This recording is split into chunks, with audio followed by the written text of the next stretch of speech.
Good evening, everyone. We'll start the session 2D now. This will run from 4:30 p.m. to 6 p.m.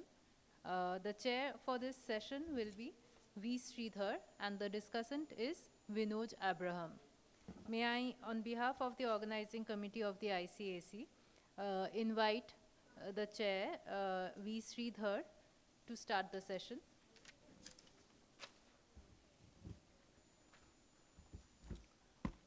Good evening. And I'm the odd man out here because I'm just a hack, a journalist among academics, but I'll try my best. So we have 5 papers today, a rather crowded agenda. So we have Priya Kumari, who will talk about credit for whom, enhancing Kisan credit cards, lending limits in India's unequal rural credit landscape.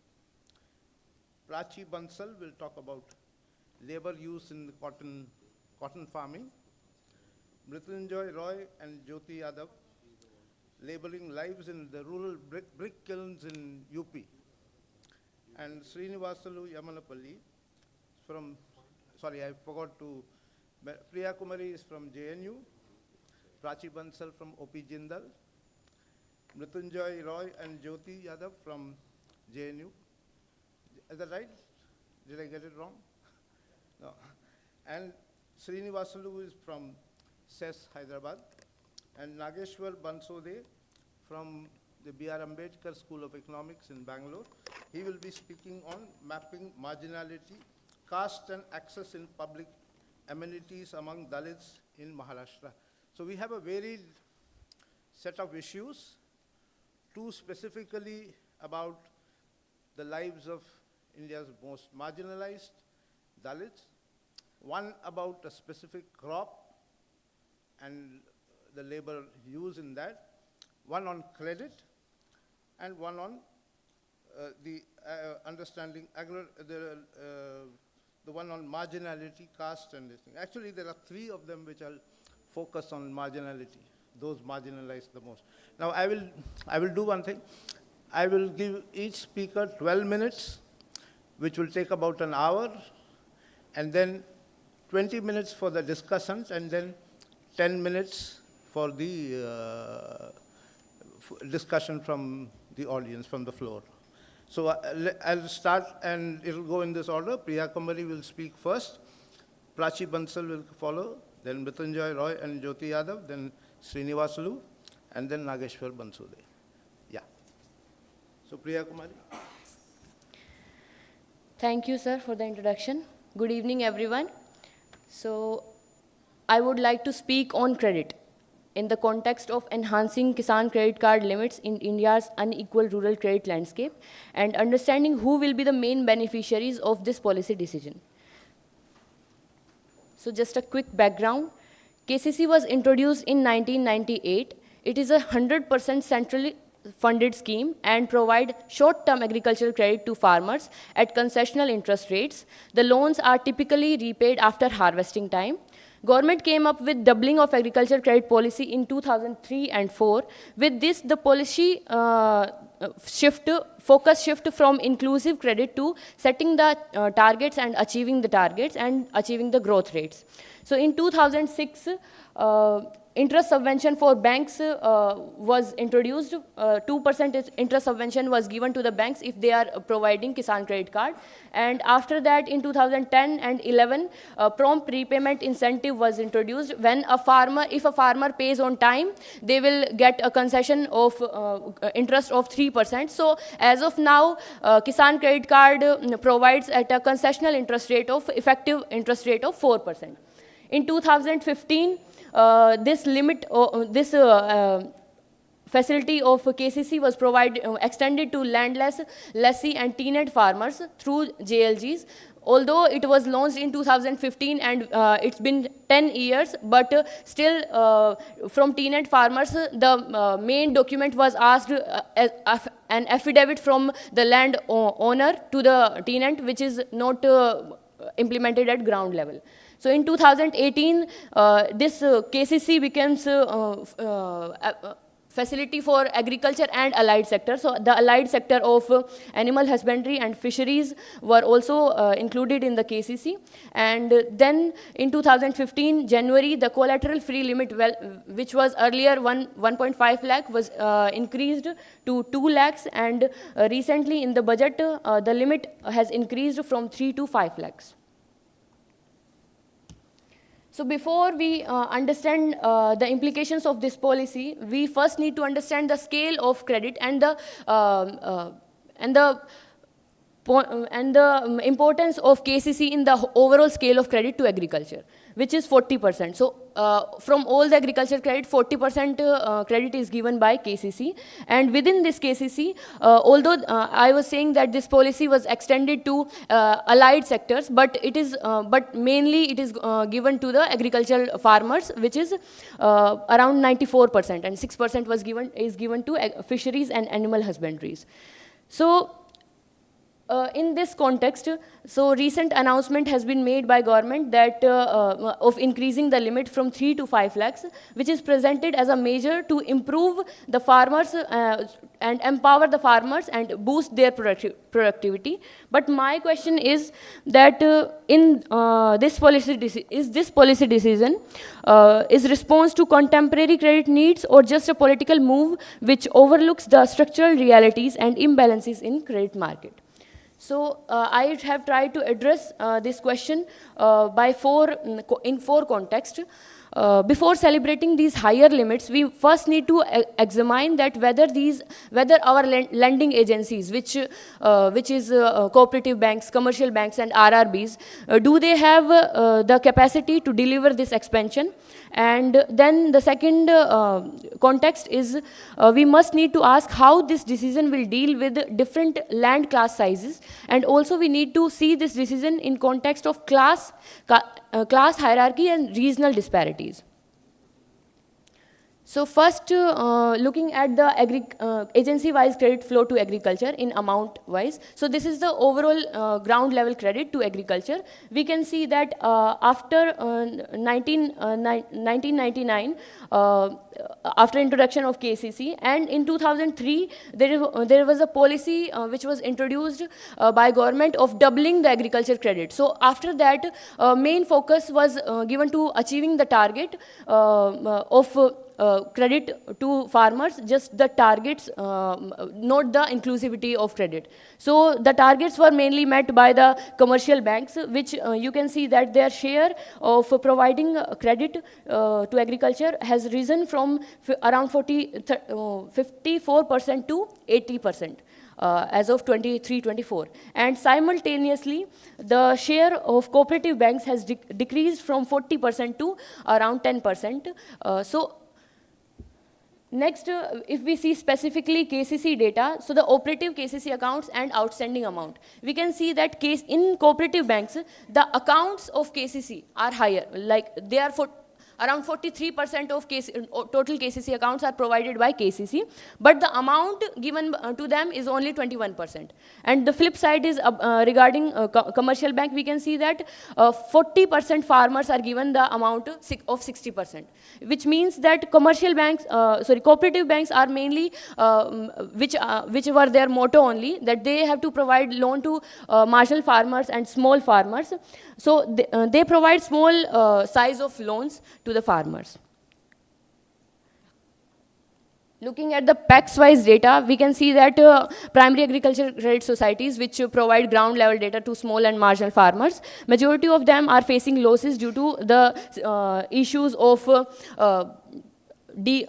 less capital, which is stated by the literature also, undercapitalization, refinancing issues, poor risk assessment techniques, and lack of professional staffs, and politicization of governance and their influence on cooperative sector.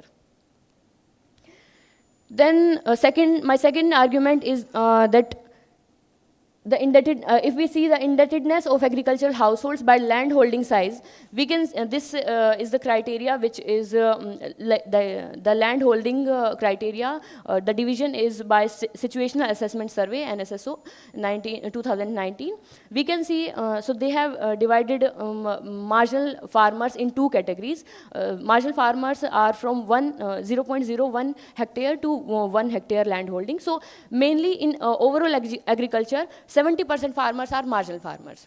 And if we see on the right side, we can see that 0.37% farmers are the large farmers. So, and if we see the incidence of indebtedness, as the land holding sizes increases, the incidence of indebtedness increases. And within this incidence of indebtedness, we can see the institutional credit size. So as the land holding size increasing, the institutional credit given to the larger landholders is more relative to the marginal farmers. So, and if we see the average outstanding loan amount, this is only like lower than 50,000, and only to the medium, semi-medium and large farmers, the amount is surpassing the limit of 1,50,000. So now government is announcing that we will provide KCC lending limits to from 3 to 5 lakhs. So who are the farmers which will get benefit of it? We can see that there are only mainly 3% farmers who will be benefited from this increased limit, because these farmers don't need increased limit. These farmers need the accessibility, the inclusivity of credit. They don't even have the accessibility of institutional credit.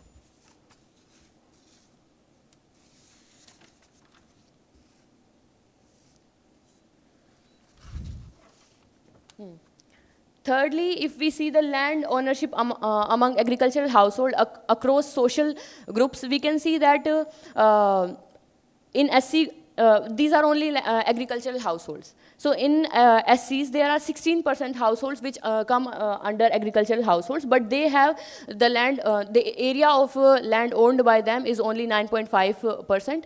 The relatively flip side is with other category, where the area of land owning is relatively more than than the size of agricultural households.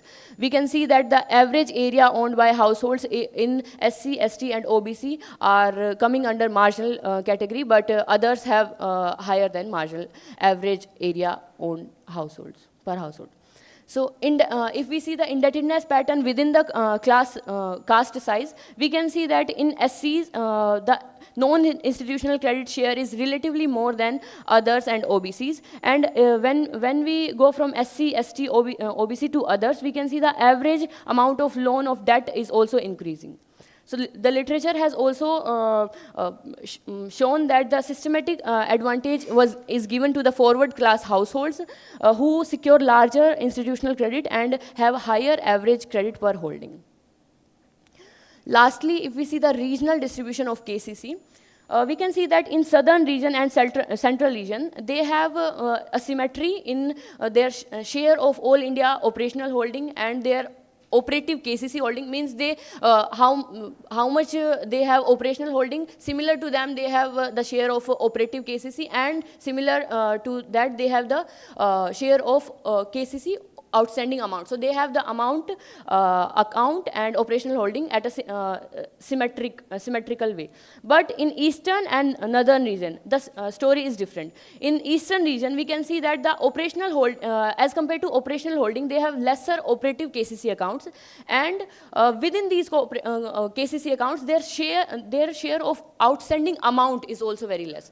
Which shows that in eastern region, the amount of cases at first place, the KCC accounts are less. Okay, sir. First, the KCC accounts are less, and then their amount is also very less. We can, and in northern regions, we can see that their amount is very high. So the average amount which a northern region farmer get is 1.8 lakh, and in eastern region, a farmer will get 62,000 rupees. So there is way more imbalances in, if we see it in a region-wise KCC distribution. we can see that in spectral graph ways also, that percentage of active KCC accounts and their loan amount. We can see that in northern region, the darker is the graph which shows that higher is the KCC accounts and higher is the average loan per KCC. So in just in Haryana and Punjab and Gujarat, the amount is and Rajasthan, the amount is above than 1.5 lakh, and in northern and northeast areas, the amount is barely touching 60,000 and 70,000 rupees. So for whom these increased limits are, we need to see. So although, sorry, sir. So although increasing credit limits will increase the credit flow to meet some unreasonable targets, but addressing imbalances in this context needs to be a primary objective of the policy decisions. And raising the KCC ceiling from 3 to 5 lakh without changing the delivery mechanism will disproportionately advantage large, well-connected farmers. And we need to address the undercapitalization of cooperative, and we need to enhance the PACs. And policy priority must shift from expanding nominal limits to. So meanwhile they set the PPT, I'll probably use 1 minute before he starts the timer.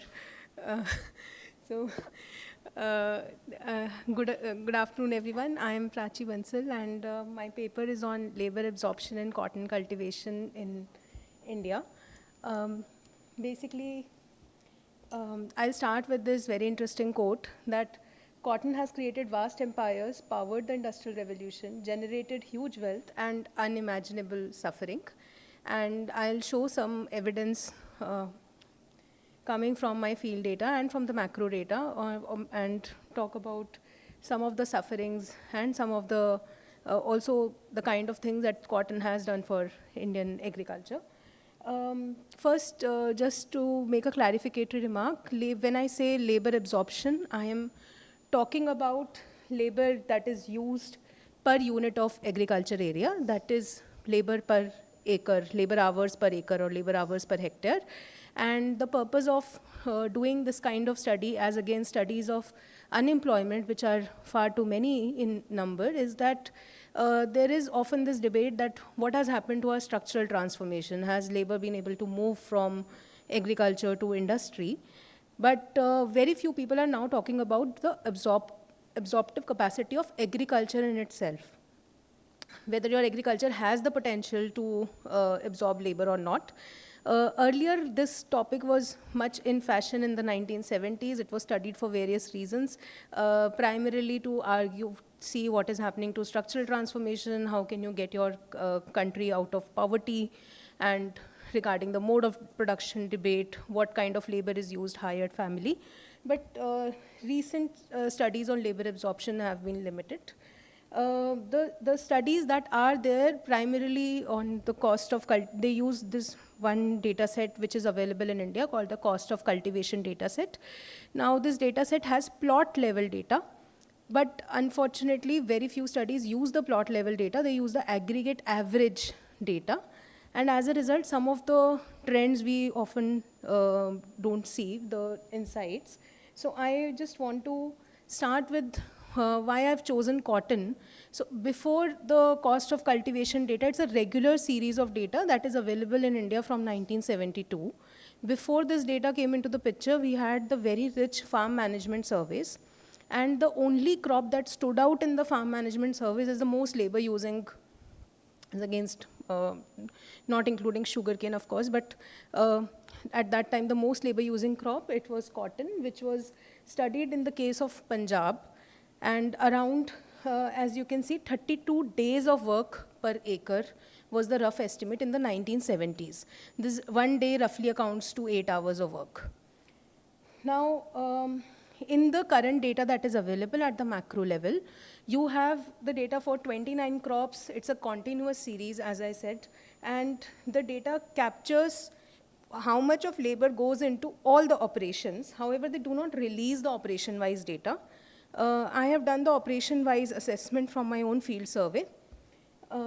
However, the data is interesting. I've just given you a very big glimpse of what is happening in labor absorption in India all over. if you would look at this table and just look at the highlighted text that I have, you will see that amongst the cereal crops, paddy uses the most labor, although there's a fall, and it has fallen from 335 hours per acre to 257 hours per acre in the recent time. Wheat is the least labor-absorbing crop amongst the cereals. Then pulses do use a high amount of labor.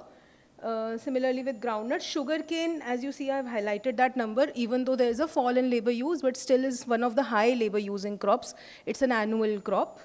And onion, potato, cotton are again the high labor using crops. The reason to highlight cotton is that cotton is one of those few crops where you will see that there was actually an increase between 1990 and 2005-8 numbers. In all the other crops, there is a fall, but cotton is the only crop you see that there was an increase. Now, I basically wanted to investigate what is happening to cotton's labor absorption.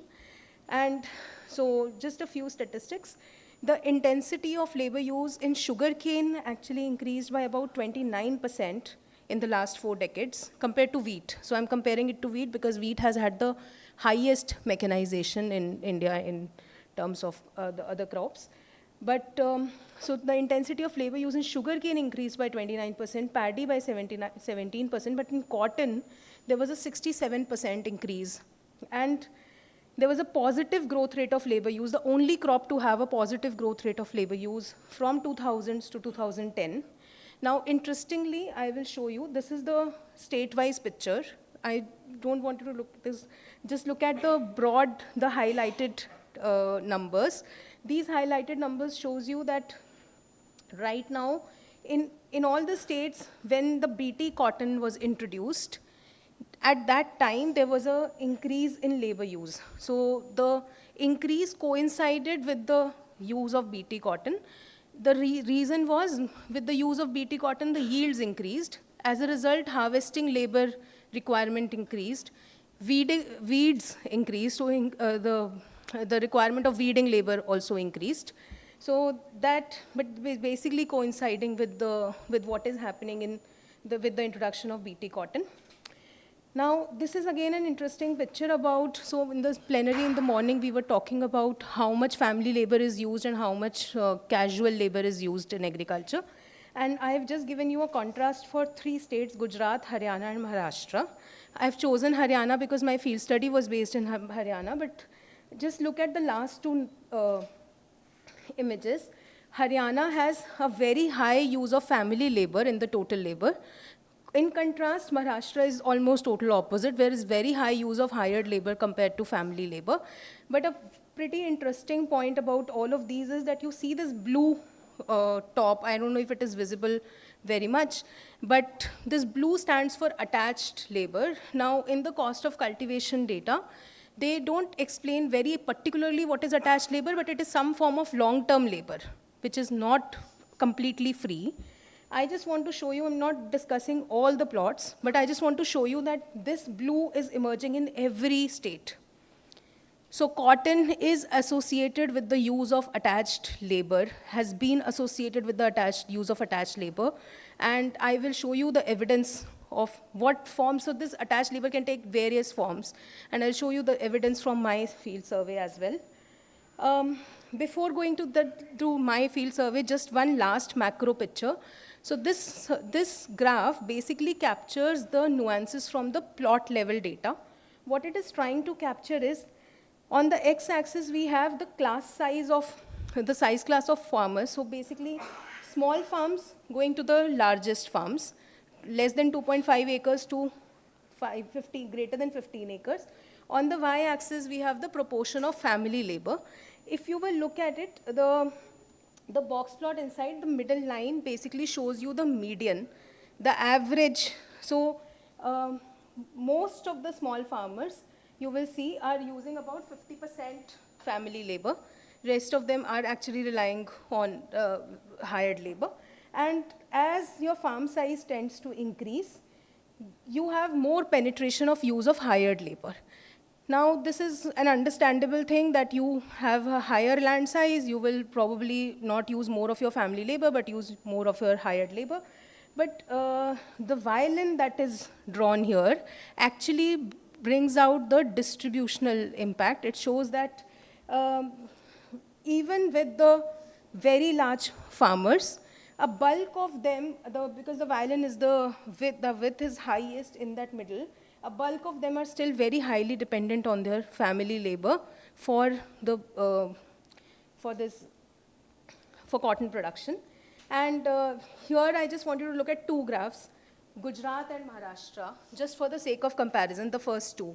And you will see that Gujarat, the violin is taking a shape on the very top, whereas in Maharashtra, the violin width is more here, which basically means that Maharashtra still has, even amongst the smallest farmers, more use of hired labor. But in Gujarat, it's more family labor intensive. So the dynamics of the use of family labor and hired labor are very different across these different states. Now, very quickly coming to some results from my field survey, I surveyed in these four villages in Haryana. These villages were surveyed earlier 70 years ago, and some very basic statistics that came from my survey is that I captured 321 hours per acre of labor use in cotton cultivation, whereas the official data puts it at 227 hours, which is fairly possible because official data sometimes don't take into account post-harvesting labor very nicely, as you can capture in your own surveys. Secondly, yes, so most of the 42% of the labor was hired, most of the labor was family labor in case of Haryana. And there was also use of child labor. So about 10% of children were below the age of 15 were engaged in this work, primarily employed in cotton picking. Wages varied from as little as rupees 5 per kg to rupees 10 per kg. And there was use of unfree labor. I am skipping this slide in the interest of time, but the point here is just to show that amongst all the 4 villages, cotton is the most labor-using crop. Men, women, the division between labor work amongst the different tasks, as you can see, just the second last line, most of the women were involved in cotton picking job and weeding. In the latest years, there has actually been a fall in cotton labor use that is primarily attributable to the increased use of weedicides. And that weedicides have actually replaced women's labor, because women were earlier doing this work manually, but now weedicides are mostly done by, sprayed by men. So there is that change in the gender aspect. Last point about unfree labor, as I said that there was attached labor that was there. In my sample, I captured 10% of these attached labor. We can talk more about what is the form of this labor, but they are basically working against a debt. And they work on as low as a share from 1/12 to 1/4. And most of them are engaging their own unpaid family labor to get the work done. Now, the interesting thing that I want to talk about in the case of these unfree workers and the relation to cotton is that these unfree workers existed in Haryana in the 1930s also. And in the 1930s, they were primarily Dalit. Now also they are primarily Dalit. But the extent of unfreedom was very high back then. Recently, even in 2003, there was a very high extent of freedom in one of these villages. The recent fall is because there's a shift from cotton to paddy in Haryana. And as you know, because of the policy of having minimum support prices there, and you get procurement for paddy, people have shifted to paddy, and cotton requires a steady use of labor. Paddy requires labor, but at burst. So they don't require it in a steady pace. You need it for transplanting, you need it for an operation. So just to flag a few issues which we can take up in the discussion, is that still cotton attracts a high use of attached unfree contracts. There is use of child labor in cotton cultivation, which is still very much questionable and to be discussed. There's high use of pesticides, still highest prevalence of suicides is amongst the cotton farmers. And what kind of forced labor? Women workers and children are working in very unpaid, very underpaid kind of work. And this has been a constant throughout the history of the empire of cotton. So I'll just stop here. Thank you. Okay. Hello, everyone. Very good evening to all of you. My name is Mrityunjay, and I have co-authored this paper with my friend Jyoti. So I'm presenting on laboring lives in rural brick kilns in India, caste, class, and gender in perspective. So I'll start with the basic introduction. In a country where millions of people are still living below poverty line, housing constitutes a very important and basic need of the people. And brick is the most popular and most dominant building material that is, as it is durable and most widely available at affordable prices. So I'd like to mention a very good thesis by Pratik Misra. So title is, A City of Bricks Needs a Village of Kilns. So I'll add one more line to this, that a village of kilns needs thousands of brick kiln makers. So this paper basically discusses the situation of, the condition of brick kiln workers in these brick kilns. So there is a very famous, very good written paper by Exnayed. The title is, the second part of the title is The Choice of Death in Paradise or Life in Hell. So this line very much explains the situation of laborers in brick kilns. Another documentary is Harvest of Hunger. The last line of the documentary is, contract labor is a polite term for bonded labor. So I think brick kilns are places where still bondage is followed at a large scale.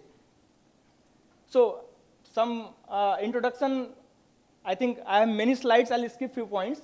So I'd like to mention that there are very important issues that lie at the intersection of different things, but despite its importance, the brick industry is very much ignored by the government officials. And also I'd like to mention that very less work has been done by academicians also on this industry. From this perspective, this study is important. So this is very much related to the rural economy, as it is a soil-based industry, and concentration of brick kilns is high in those states where availability of good quality soil is abundant. Secondly, brick kilns are mostly located in rural areas because there are certain rules and regulations, consent to establish, consent to operate, and also operating a brick kilns requires a large area of land. So land is available in rural areas easily. Secondly, brick kilns employ a large number of rural workers, and it also depends on rural economy for other inputs like agriculture byproducts like mustards and rice husks, which are used as inputs in brick making. And it also serves as a market rural economy for the bricks. So basic idea of this paper is to understand various issues by connecting economic analysis with direct observation. So realistic picture, to provide a realistic picture of the industry with the help of both numbers and pictures. So I'll explain the brick production process, the industrial sector of the brick industry, and various relations involved in this brick industry. I'll also explain some socio-economic condition of workers, situation of child labor, and gender-specific challenges in the brick industry. So it is a field-based industry. As I mentioned, there is very incomplete data about the brick industry. And there are various issues, not only economic, there are some social issues also, caste, gender, and etc., which demand a closer field-based observation. So we have conducted this fieldwork survey in Kushinagar district. There are 282 brick kilns in Kushinagar. So I'd like to mention one more point here, that at world level, as per estimate by Center for Science and Environment, 1.5 trillion bricks are produced annually. And out of these bricks, almost 66% is produced in China, and then second comes the India, where 13 points bricks are produced. So in Kushinagar also there are 282 brick kilns. There is no significant study in Kushinagar. And also, since this industry is very informal in nature and a whole lot of things are violated, that's why no one allows you to go inside brick kilns and survey workers. So that's why it's very difficult to survey brick kilns. So I knew some people in Kushinagar, that's why I chose this area for this study. So this is a sample size. I surveyed 110 workers from 5 brick kilns situated at different places. One limitation of this study is that I have conducted surveys with one of my friends. Only 5 female workers, largely because of the patriarchal society, and no one allows us to survey the female workers in brick kilns. So these are different steps of brick kilns. For simplicity, we can divide the brick making process in 3 different phases: firing, pre-firing phase and post-firing phase. This picture simply explains the production process from soil digging to making dough out of the soil, then brick molding, loading the brick kilns and filling inside the kiln. This is covering the bricks by some dust. This is firing process, and this is the post-firing when bricks are removed out of the kiln and sold in the market. And for simplicity, this is a simple brick kiln. So a simple brick kiln structure can be divided into three parts. This is the firing zone, this is the pre-combustion zone, and this is where from fired bricks are taken out. So this whole production process is interlinked, and any halt or disturbance in one production process disturbs the whole process. So this is the same thing I explained earlier. So this is the organizational structure of the brick kilns. There are brick kiln owners which are mostly dominant people from upper caste. They have very strong financial, social, and political status. Then comes the input suppliers, and belonging to the caste of the supplier is an advantage. This is explained by, this was told by many brick kiln owners also. Then comes the landowners who sold soil from their land, who give their land on lease for kiln structure, and they also give a land on lease for other operations. Then there are labor contractors, workers, brick kiln owner association, and there is complete absence of labor unions, so effectively there is no platform for the workers to raise their demands. And lastly, the government, I'll quote mentions a few points about in the last about the government. So focus for this study is to explain the triangular industrial relationship between kiln owners, contractors, and workers. So the two basic fundamental concepts which operate the whole production process are a system of advance payments and piece-rated wage payments. Before that, the hiring of worker takes place through two routes. First is through contractors, and second is directly by the kiln owners or through relatives. But through contractors, this is the major route because brick kilns employ a large number of migrant workers who form a majority share in the brick workforce of the industry. So sometimes contractors sign written, sometimes only in formal oral context, but everything is written there. Terms of employment, like production targets, what will be the wage rate, what will be the commission, and although it is written informally, it becomes practically binding on the contractor and hints on the workers to follow those contracts. And also there is competition among the contractors to provide cheap labor so that they could get more generous contract for the next season. And this has some impacts on the workers. So role of the contractors is hiring workers, managing all the transport and things, and at the last, helping in the final settlement. So system of advance payment is the very basic fundamental thing I mentioned. So there are motivation from the both sides. As I mentioned, brick production is a continuous process, so it demands a continuous supply of very disciplined labor force.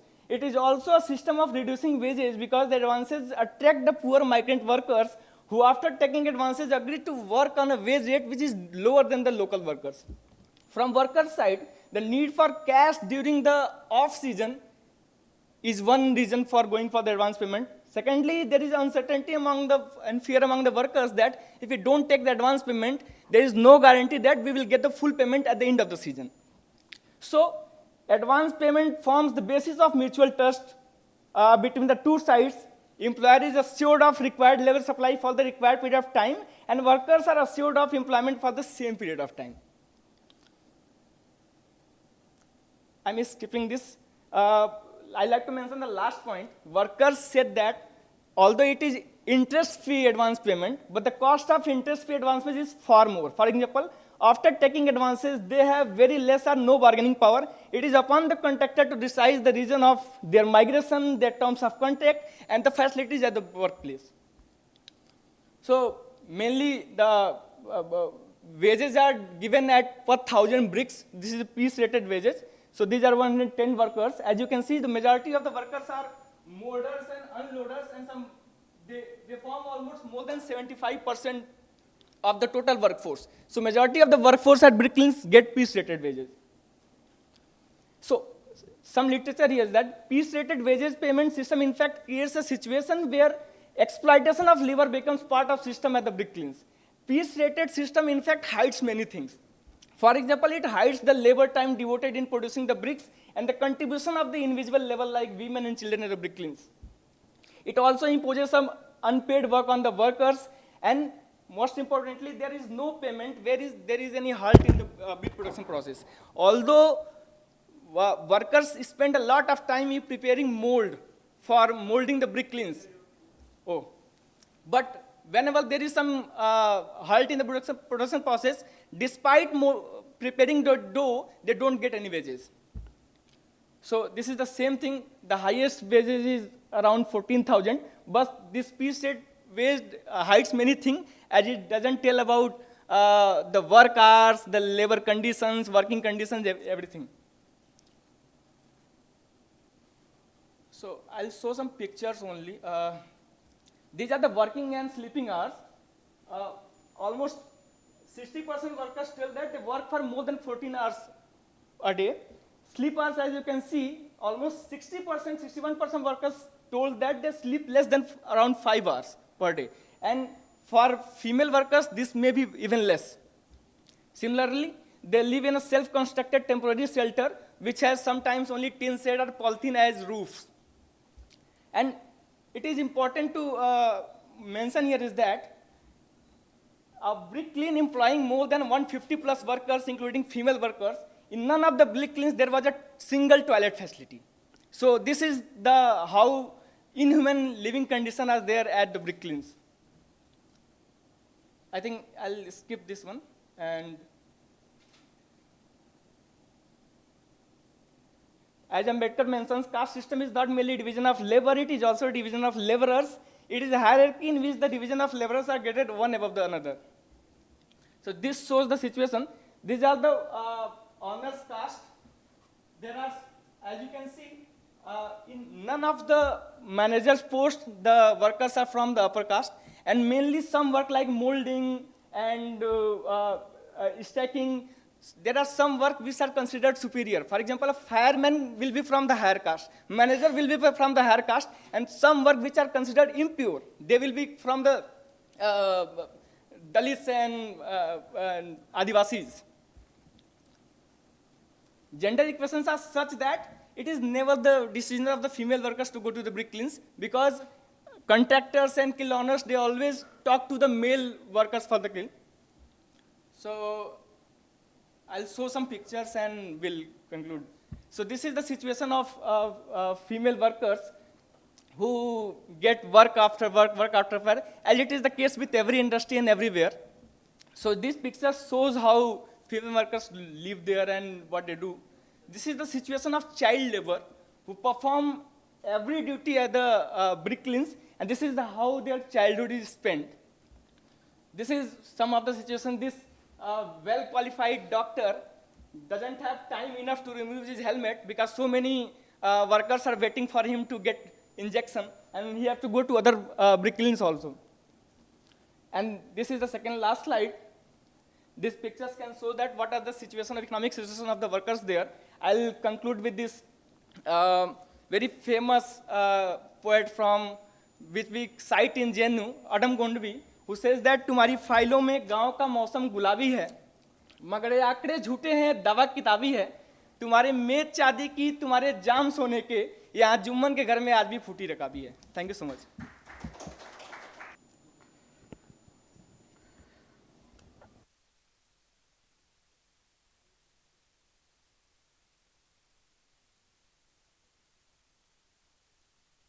Foundation of Agrarian Studies. Then also one of the maybe important person in my life, then based on his suggestion, I collected a longitudinal study for the study. I would like to thank him, that is led to Professor R.S. Rao. So he visited this village, then he suggested me to collect every 10 years what happening in agrarian transformation in the village. So this transformation, I captured only 2 distinct households, that is Dalit landless households. In the same village, there is a land owning households belongs to the Reddy community, because that Reddy community landed households, nearly 80% of the farmland in the village, they own. So it's not a comparative study. This is only the understanding the transformation among the landless households and landed households.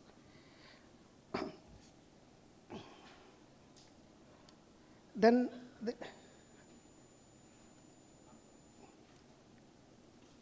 can you help it? This I try to answer 3 central research questions.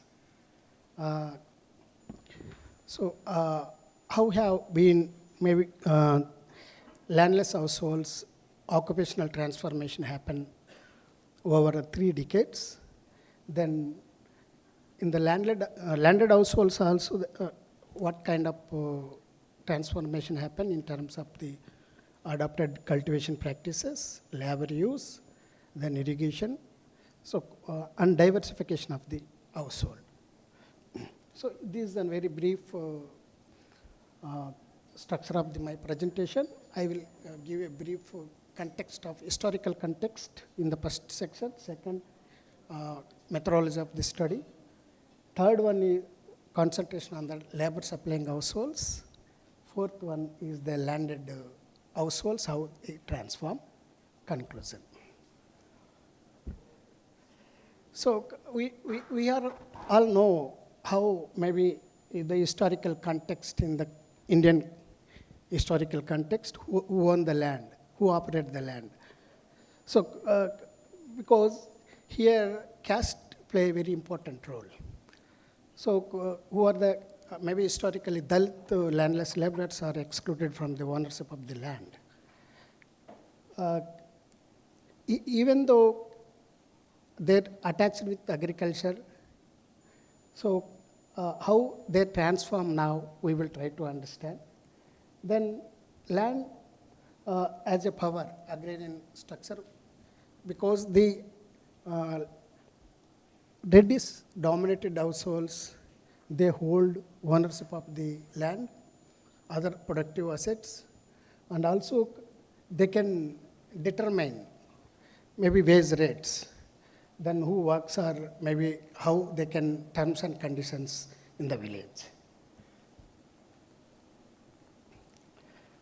So for my maybe main object of the study to understand these 2 households transformation, then the study also explore underlying the factors what may be driving for this shift. So this village is in a Chittoor district, Andhra Pradesh. Purposefully, I selected this village because I have engaged with my maybe data collection and understanding the village in during my MPhil study. So this time, Professor R.S. Rao also visited this village. Then he suggested to continually, you can touch with the village and collect the information from the village. So this is a multi-caste and agrarian dominated village.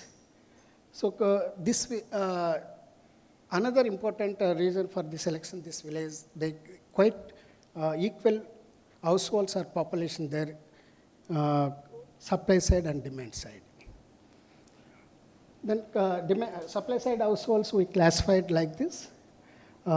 50 households were all landless households we maybe selected for the survey.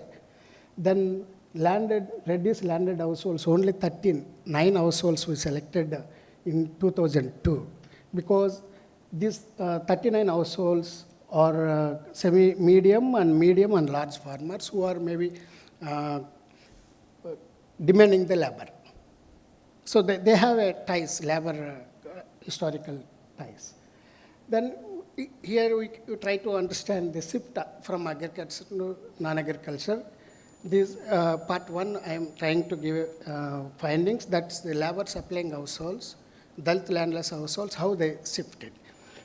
See, if you understand 2002, all categories of the laborers, wage laborers and semi-attached laborers, wage laborers come tenant laborers, they're all working in the agriculture. Then the shift began in 2012, then drastically this shift changed by 2023. See, 2023, the semi-attached laborers are disappear. You know, semi-attached laborers means they have a maybe attached with loan or land, some personal relations. These generally we call some pattern-client relation. Okay. Then in the non-agriculture, what kind of works they are doing? They shift to non-agriculture drastically. Then nearby towns or maybe cities, they work on regular salary works in non-agricultural sector. In the nearby the town, there some laborers are doing petty business, self-employment, and some households migrate out. Then what age the landless laborers?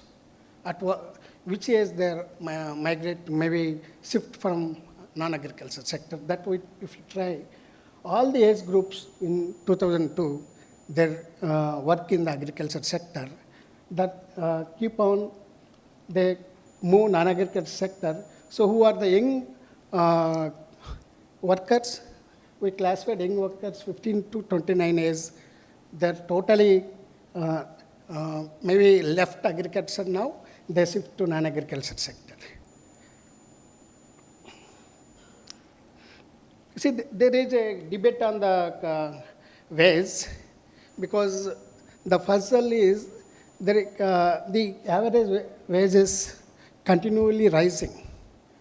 So if this graph shows you, in 2002, it's 50 rupees. By 2023, it's 500. They is raised because of MJNR's implementation in 2006. So the question here, see, agriculture wages drastically increase, but why farmers are moved non-agriculture sector? Why left the agriculture? That is a interesting question here. Then I don't want to maybe give underlining factors more. So major two factors I would like to discuss with you now. So very important issue, Dalit landless laborers express that labor market discrimination is the major cause for shift non-agriculture sector. Another drive that education and skill development have been a transform Dalit families, because more than 50% of illiterates in 2002.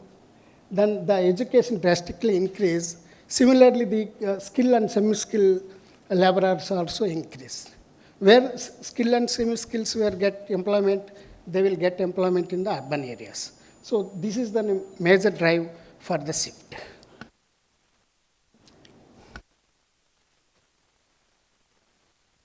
How many minutes I have, sir? Oh, thank you. Then come to the land owning households, what happening in the land owning households. If you see, here also the landowners may not interested to engage with agriculture. They are also willing to move towards non-agriculture sector, if they have. But one interesting thing, they don't want to lose their ownership of the land. Still, if you understand the average size of the land, it's decline, but who are the shift non-agriculture sector, there's not much average size of the land is decline, because still they hold their ownership of the right.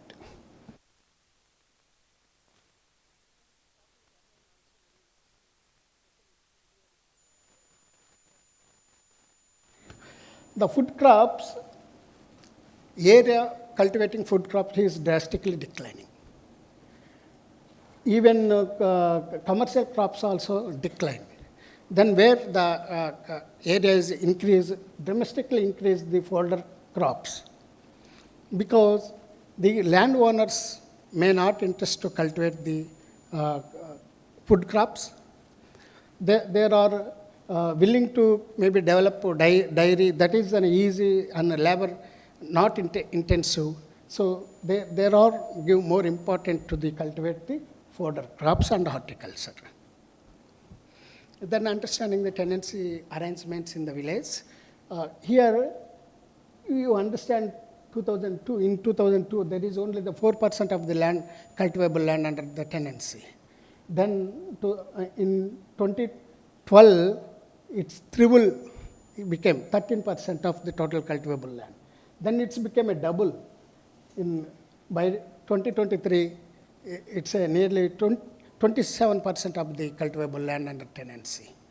Then what's the farms arrangements? You can see sharecropping, how it's a decline. Then emerging the fixed caste as a rent. Because, see, this give an indication that all the landowners don't want to lose their permanent right on the land, but they are willing to give leased out the land. So, in the village, recently I observed that every landowners willing to lease out the land, but landless laborers, labor supplying households may not willing to take a leased in land. So very brief, this is the labor use mechanization, how maybe the plowing operation is totally mechanized, not manual labor doing. Only sowing and weeding, it's a women, then conclusions. So the major maybe trends what happening I would like to discuss with you, that's in a weakening labor relations. Because when pattern-kind relation has disappeared, then the long run traditional and agricultural ties has breakdown. Then women exist from the agriculture. We know women may not interest to cultivate both sides, even labor supplying households or even land owning households. Then from agriculture to non-agriculture, we already discussed. Then very interesting point here, the rising the non-cultivators. So in the village, they sold out 34 acres of the land to the non-cultivators who don't know anything about farm. One kind of non-cultivators, very interesting class is emerging. Then another interesting thing, informal tenants also rising. There is a two type of tenants who are maybe have a knowledge on the farm. They are leasing in the land, but the teachers, commission agents who are not at all maybe knowledge on the farm, they're emerging. They bulk leased in land, nearly 50 acres, 30 acres they're leasing in. So they cultivate high value crops like tomato, papaya, like that. So thank you very much, sir.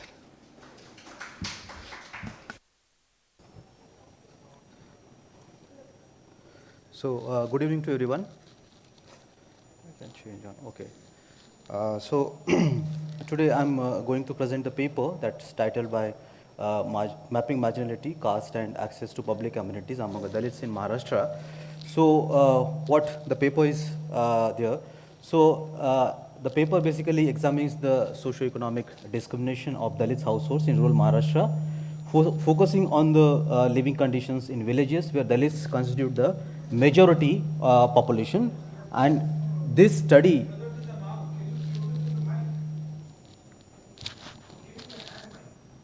they have given. Yeah. Can you hear me now? Yeah. Now it's fine? Okay. So, that is one we're saying about this studies analyze the access to basic infrastructure in Dalits only villages across the state.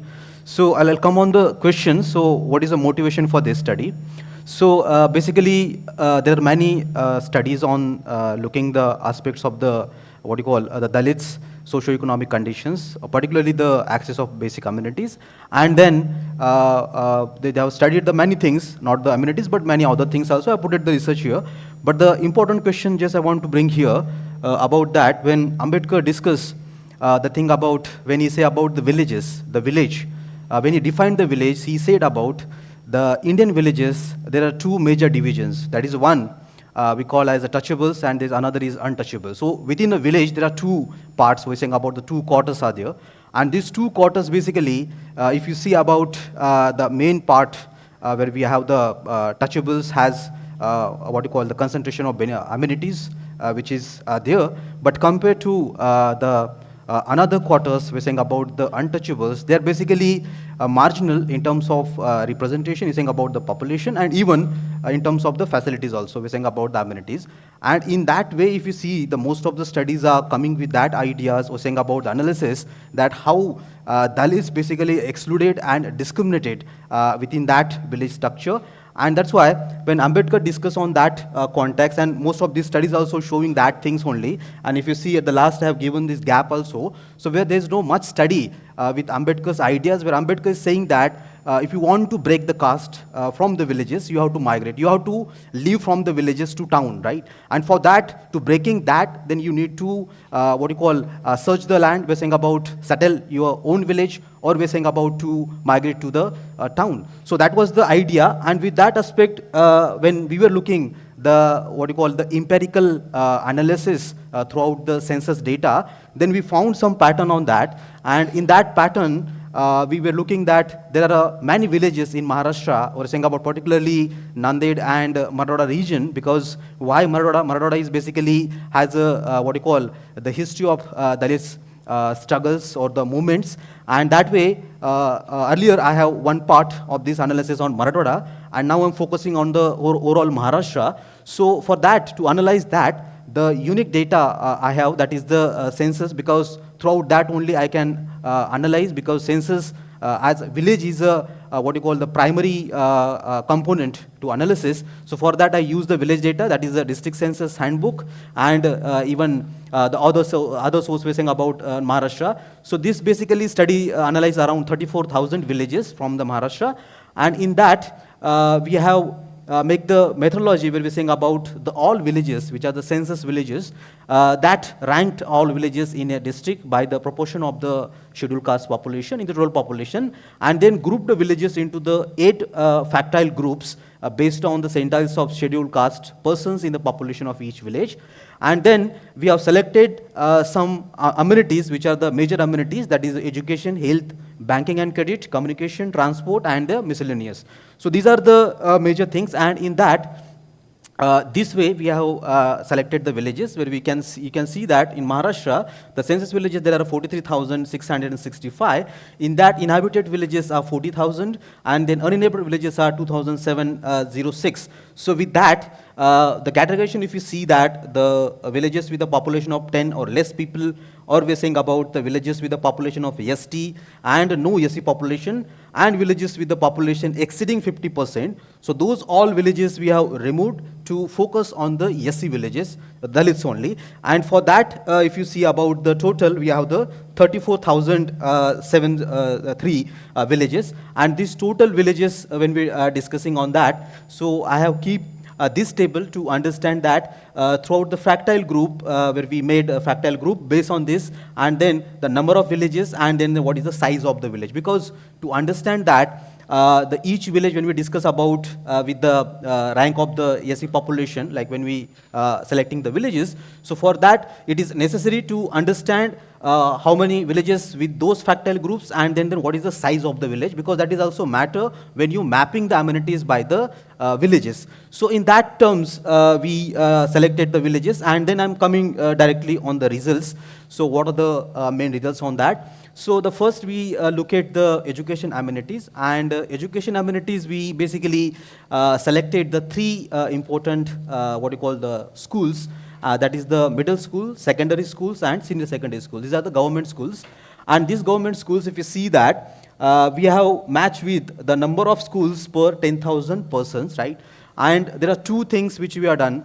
One is about, because of the average size of the villages, we're saying about the population size, or we're saying about that by size, or we're saying about the number of villages. If you're saying about where the Dalits are 100%, so those villages might be small in the population. So that's why when we're looking the number of amenities for those villages might be vary because of the size of the village. But to take the another view, we done that to look that overall the size of the villages. We have taken the schools per 10,000 persons. And throughout that, if you see that the government school and then the factile groups, where the first, second, and third, and if you see up to the fourth, and the later on fifth, sixth, and seventh, where the last three factile groups has a what you call more than 60 or 70% of basic population, where you can see that there are not much amenities. And that's why that is the one important thing. And overall, if you see even the middle school also, and even the rest two also, where you can show that the proper what you call pattern on that, how they are going down. So similarly, we have selected the health amenities, and in that health amenities, as census whatever amenities has given, so you can see that the primary health center, then the maternity care wealth, and then the TB clinic, and then we're saying about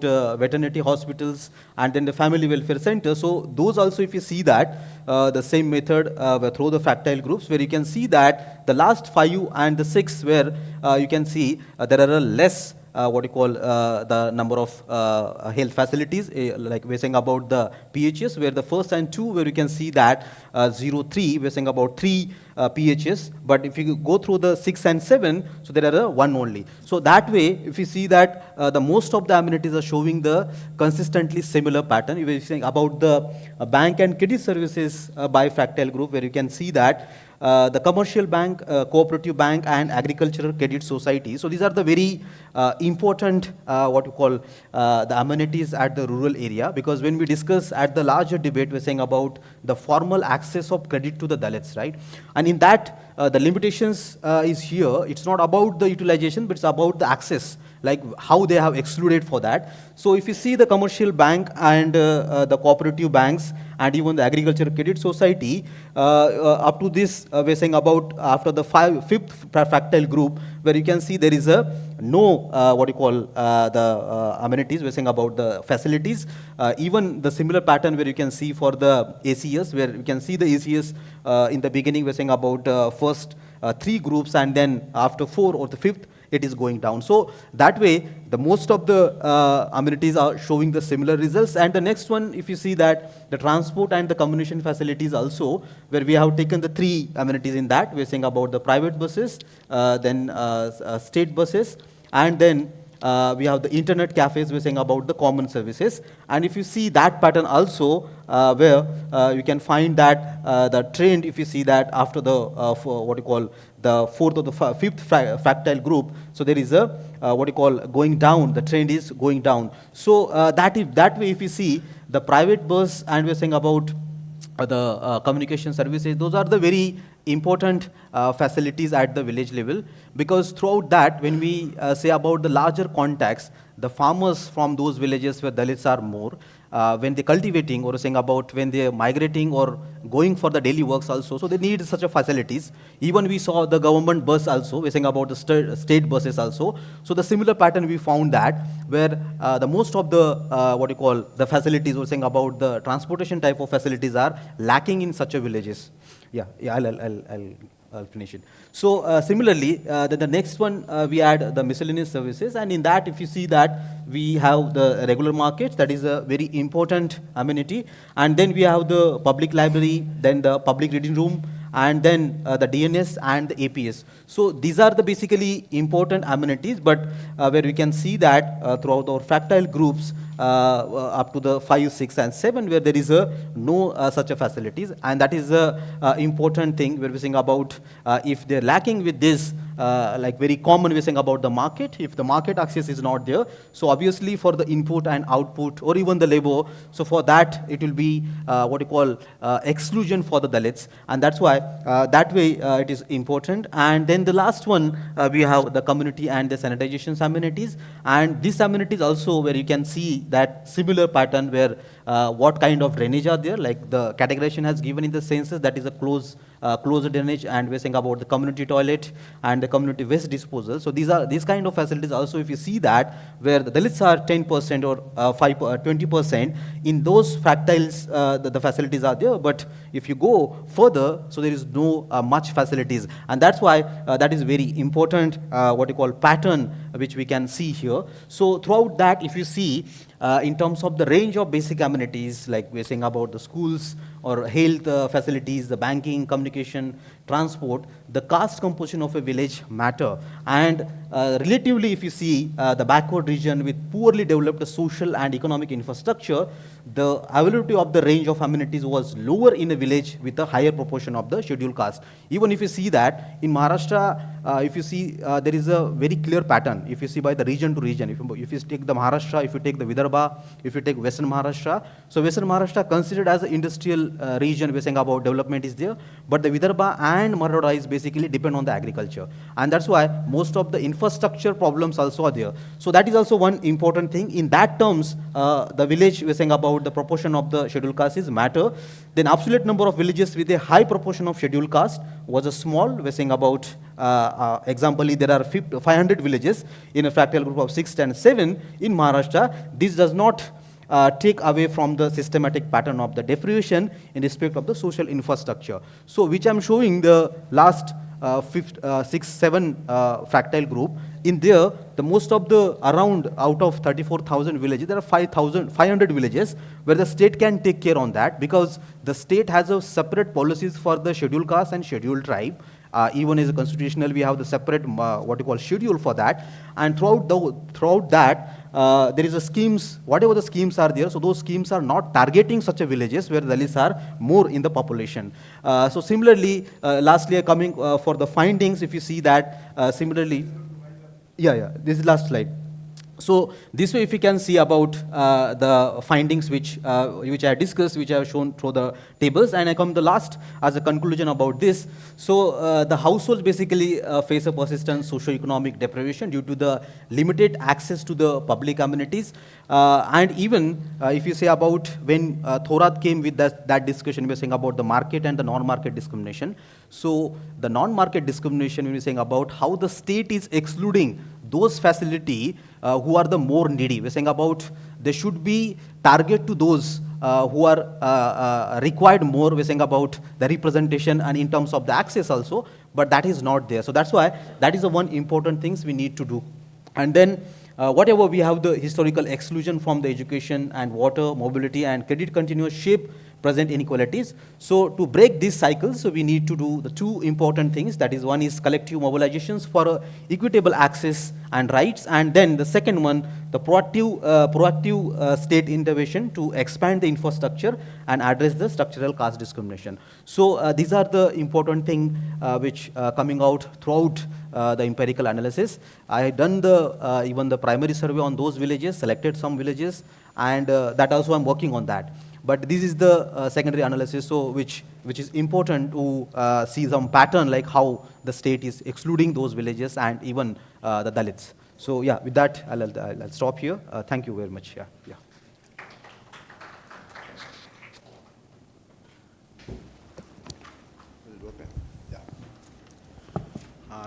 I now call Dr. Vinoj Abraham to discuss all these 5 papers, and he has the rather difficult task of doing it in 15 minutes.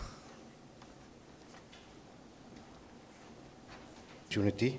So without much ado, let me just go to directly discussing the paper. So what I'll do is kind of what I found interesting, commonalities in this paper. That's what I'll discuss first, and then I'll try to kind of get into understanding each of the paper, try to throw a little bit light on each of this paper. Now, the overall when we are seeing these 5 papers, the first thing that we notice is that there is this contention that is going on between some papers where they focus on the continuity or the persistence of what used to be there on what was called as the semi-feudal relations that continues to be there, one set of papers. Well, there is at least one paper, and there are indications of other where they talk about, no, it is not continuation, it's actually things are changing. So there is this broad, long-time argument of continuity versus change, and that seems to be still in the air. So that is a broad, big story that and I thought it was very interesting. But it is also interesting to see that the paper that are discussed, at least focused much on change, came from Andhra Pradesh, southern parts of India, and the papers that had discussed about continuity came from the northern parts of India. So I think that is broadly telling also the story about the continuity and change. One part of the country is actually going through some amount of change, and that seems to be reflecting on the data that different sets of researchers have brought in, but that seems to be reflecting on one part of the country seems to be going through some change, whilst one part of the country seems to be going through the what we call continuity as such. And the persistence of what we call as what used to be a big debate, the semi-feudal relations, that seems to be the big story, the core of the big story that is going on in the story that was told about Haryana, the story that was told about Maharashtra, the story was told about other parts of country also. But the change story that also came about because of from the Andhra story that we were talking about. But there is also a slightly methodological interesting part also. Right? The change story was actually picked up by the study that was doing repeated village studies, while the continuity stories were actually cross-sections of different points of time. Now, it may say us about methodologies also, like how far does change is captured by cross-sectional data, and how far does continuity or change is captured by kind of a panel or a kind of a village revisit studies as such. So that's in broad terms as such.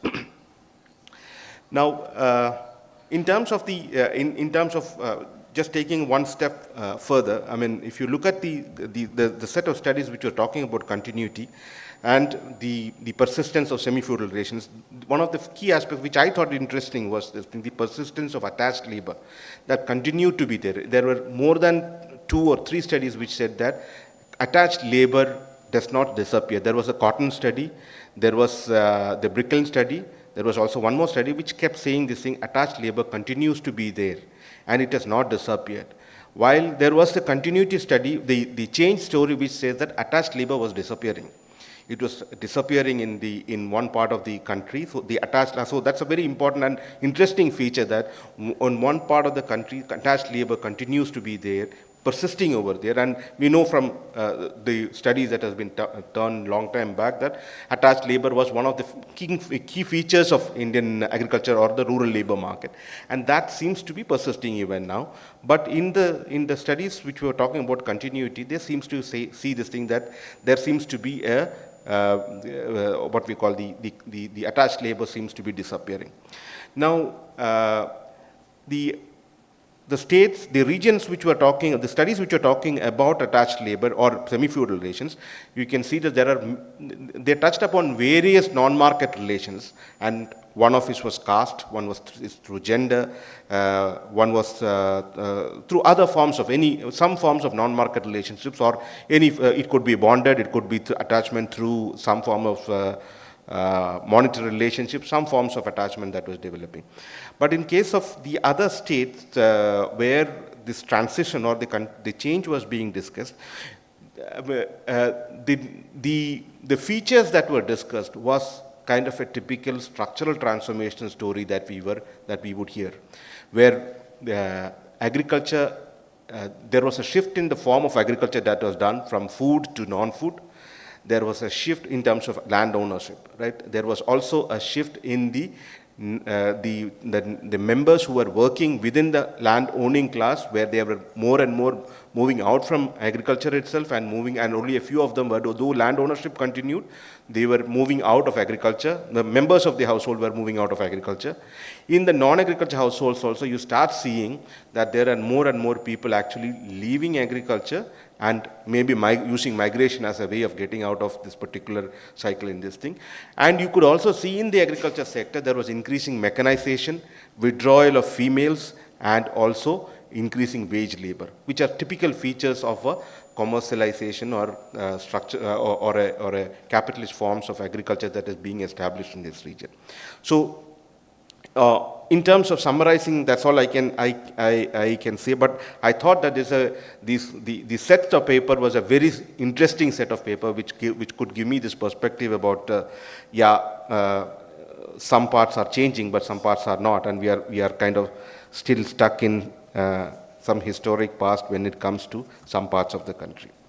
Now let me just take up some of these papers that was discussed. I mean, I'll just discuss very quickly, summarize the papers as well as maybe raise one or two issues with regard to these papers. So Priya Kumari's paper on Kisan Credit Card, very interesting paper on looking at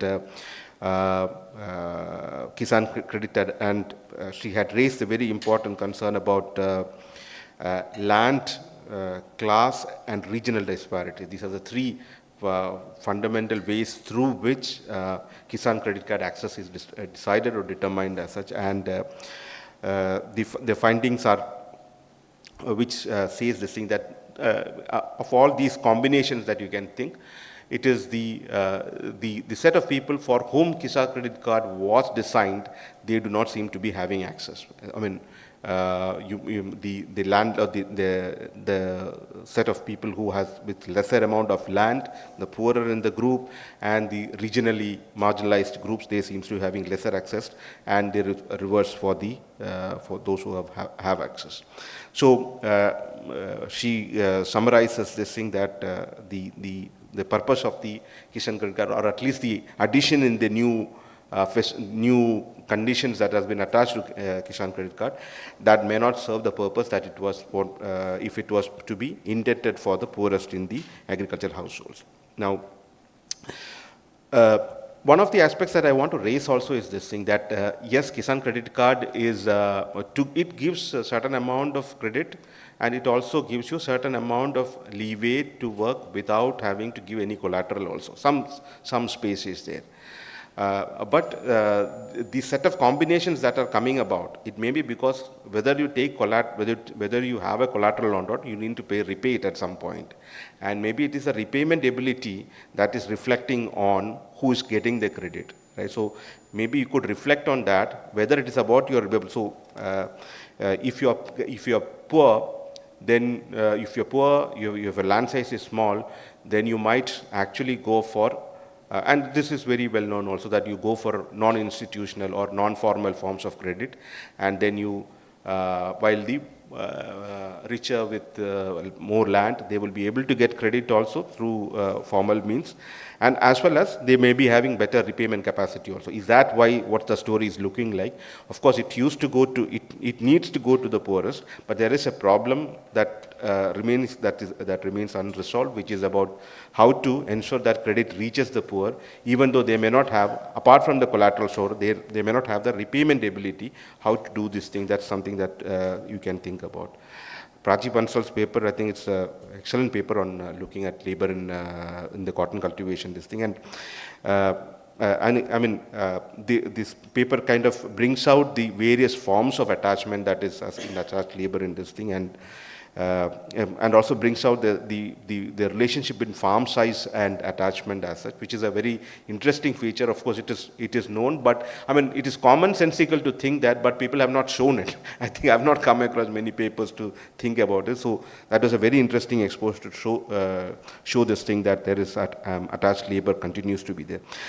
My only, I mean, I would like to reflect on this fact that it's only in cotton that you see this persistence, but all the other crops, they have changed. So in your data itself, it is showing. Why is it that it's persisting in cotton, that the attached labor is kind of persisting? And despite the fact that we are talking about times where there are lots of other options that have opened up. You have migration as an option, you have other crops as an option, you have non-market or non-agricultural sector as an option. Lots of options, unlike the earlier periods where you have to go through this attached labor, this thing. Today the options are much more. And how is it that this kind of persists?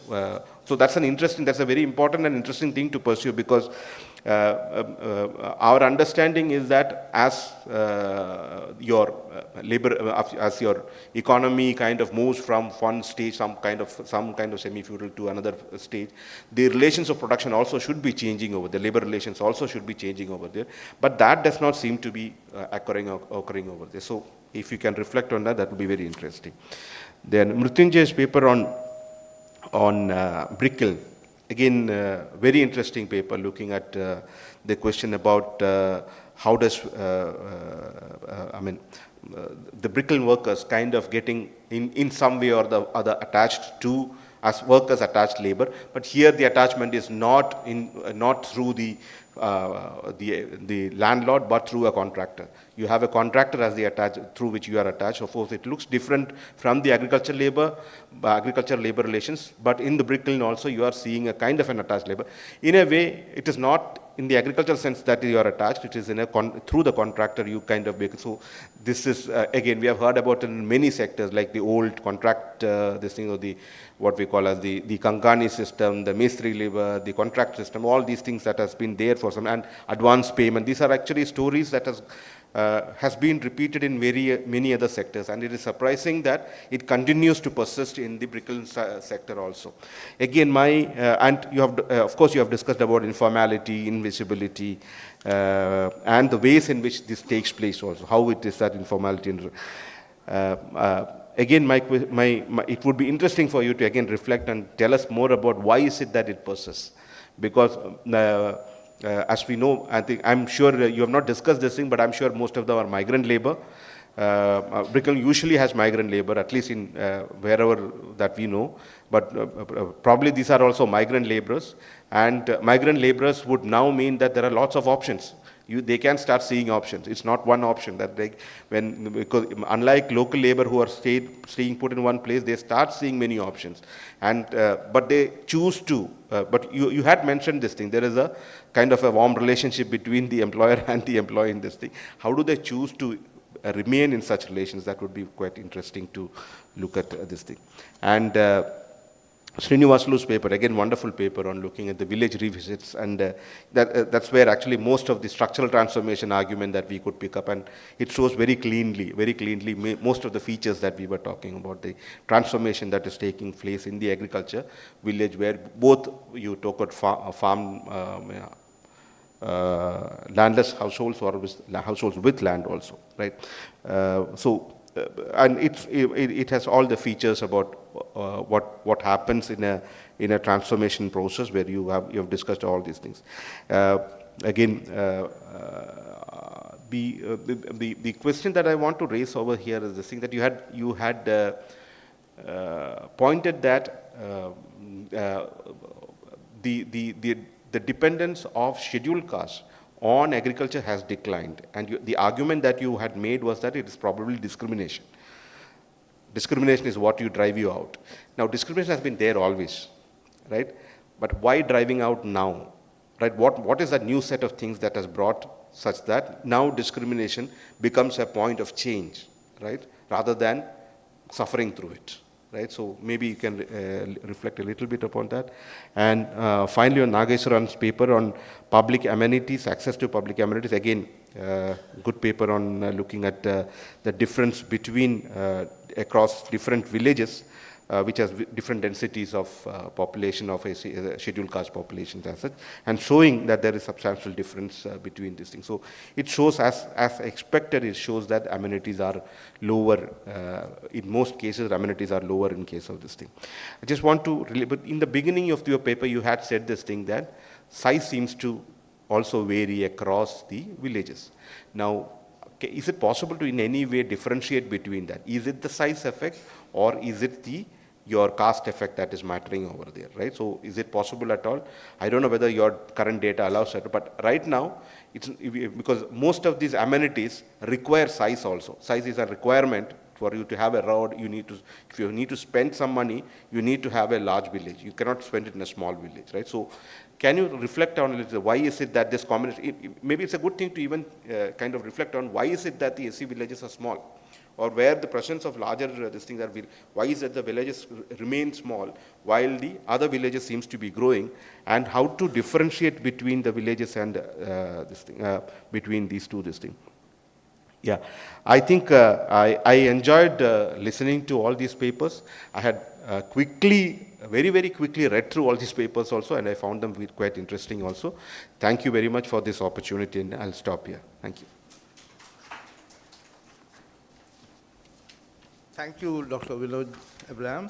I just have a few comments. I'll try to keep them to just one in each of the papers. Starting with Priya Kumari's.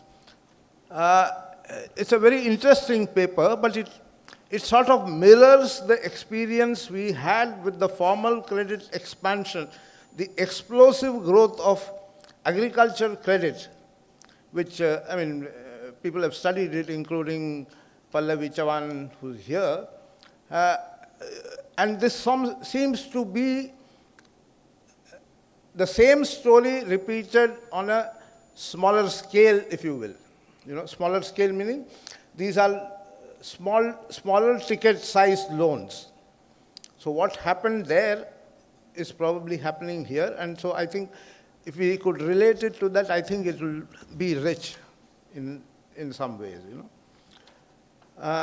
Prachi's paper, I read the paper, your presentation, and one thing struck me that you mentioned, you discussed at length in the text that you circulated. You raised the question about suicides. Why cotton? I think unlike all the other comparable crops that you have discussed, sugarcane is a complete outlier for the simple reason that ethanol has had a big impact on this now as a major source of demand, and there is competing sources of demand for sugarcane. So it's a very finely balanced market now, and so that explains it.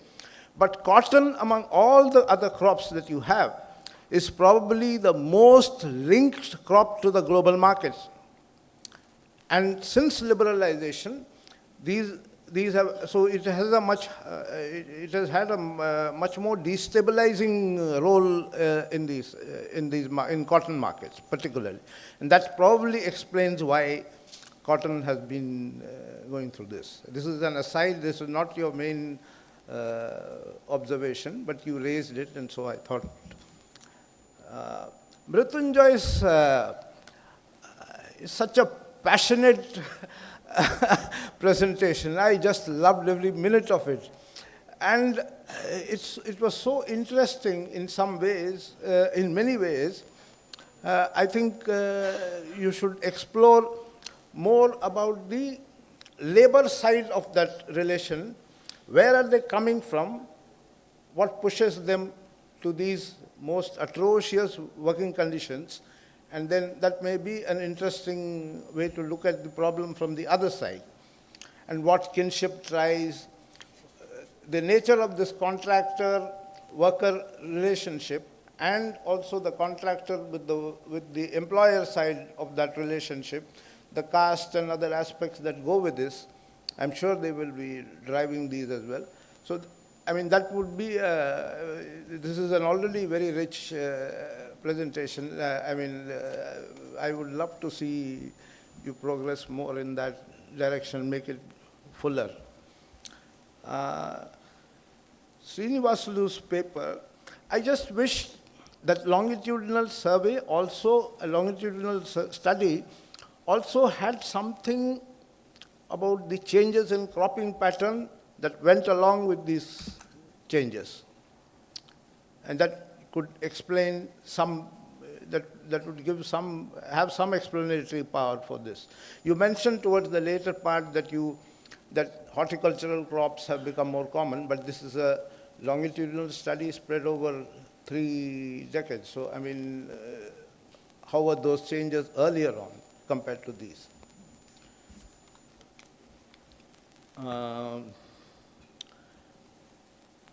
The last one by Nageshwar Bansode, that was interesting, but here, if you have taken the villages where Dalits have some kind of a significant presence, these villages, that is what you have taken.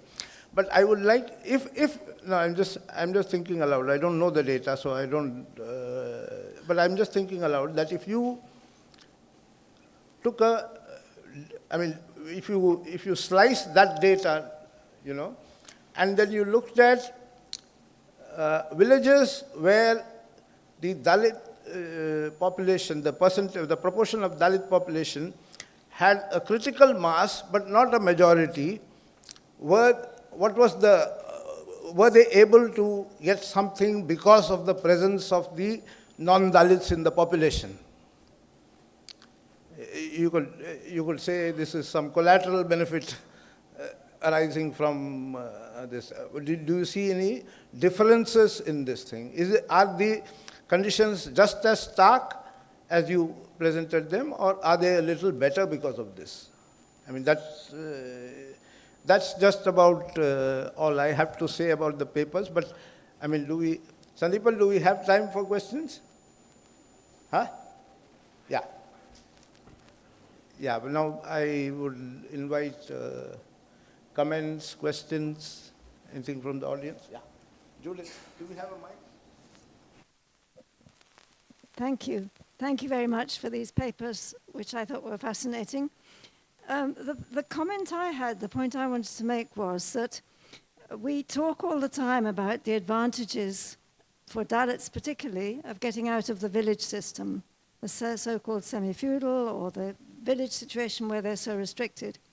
But I think the brick kiln example really brings out the fact that when people get out of the villages, they don't necessarily get into a better situation.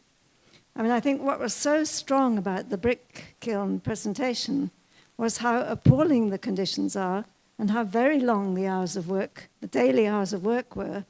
And this question of not getting any sleep, working maybe up to 14 hours a day in the brick kilns, reminds us that much of the work outside agriculture, much of the wage work in other sectors of the economy is pretty poor work. In other words, a lot of it is work which is arduous, work which is poorly paid, which is poor quality work. So I think one of the things I would like to see is more attention to those sorts of the brick kilns and other similar activities when we're talking about moving out of agriculture and we're talking about the way in which people are combining agricultural labor with work in other sectors. And of course, with the enormous importance of the construction industry, certainly until recently, the wave of increase in construction, the brick kilns have been incredibly important. And one of the things I would have loved to have seen is a bit more of estimates, I haven't seen these, of how many people all over India are employed in the brick kiln industry and where the concentrations are, because I'm certainly aware of them in many different situations that they keep cropping up. And then the other thing I just wanted to raise was, which is related anyway to what we're talking about here, is this assumption that in the villages, caste discrimination is worse than outside the villages. And I hope that we can keep asking that question of how bad caste discrimination is in the non-agricultural economy as well as in the agricultural economy. But that's one of the things I keep coming back to in my work as well. Thank you.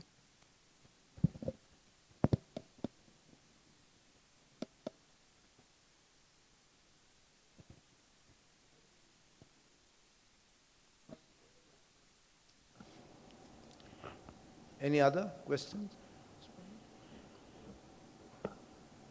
I think, no?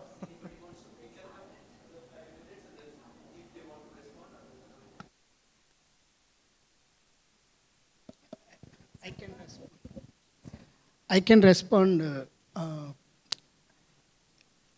Discrimination in outside, maybe in urban areas, because I collected data on Dalit households. There is a lot of shift. They're moving non-agriculture sector from the agriculture. So how much discrimination they face in a non-agriculture sector, maybe in urban area.